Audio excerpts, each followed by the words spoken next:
Hey guys, this is Eric Morrow, Editor-in-Chief of IGN Movies. And I'm Jim Vejvoda, Senior Editor, IGN Movies. And we're here today to talk to you about Quantum of Solace.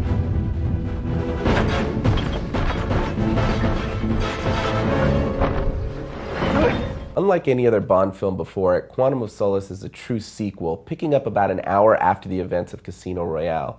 In the film, Bond is investigating the shadowy organization that caused the love of his life, Vesper Lynd, to betray her country and break his heart. But is he after some form of revenge or emotional closure?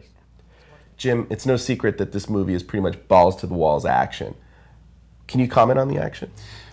From the opening scene to the last sequence, it really is one action set piece after another, and they're almost all amazing. They're really great nail-biter kind of action. You have Dan Bradley to thank for that. He's the guy who choreographed the action in the Bourne films. Where the film is a little skimpy is on story and character development, and you can really feel the impact of the writer's strike there, where they're kind of rushing through the story to just get it done on time. You know, a lot of people say it's no Casino Royale, and that's true. But the things that made Casino Royale such a special film and a great Bond movie were unique to that and can't be duplicated. There's, you know, the relationship with Vesper, the first time he does things as a 00.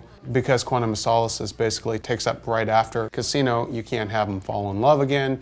You can't have all these first-time things happen again. So they substitute that by putting in a lot more action. And it's a gamble that worked. The movie is great in terms of an action film. What about the director? I think it was a really interesting choice to go with someone who's very stylized and comes from a more indie background.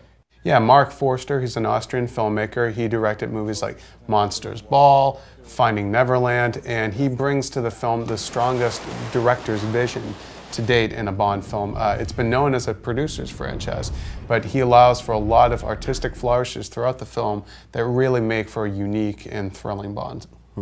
So now we have two films that have essentially rebooted the Bond franchise. Where do you think Bond can go from here? Well, without giving too much away, the villainous organization Quantum could definitely be revisited in a future Bond film.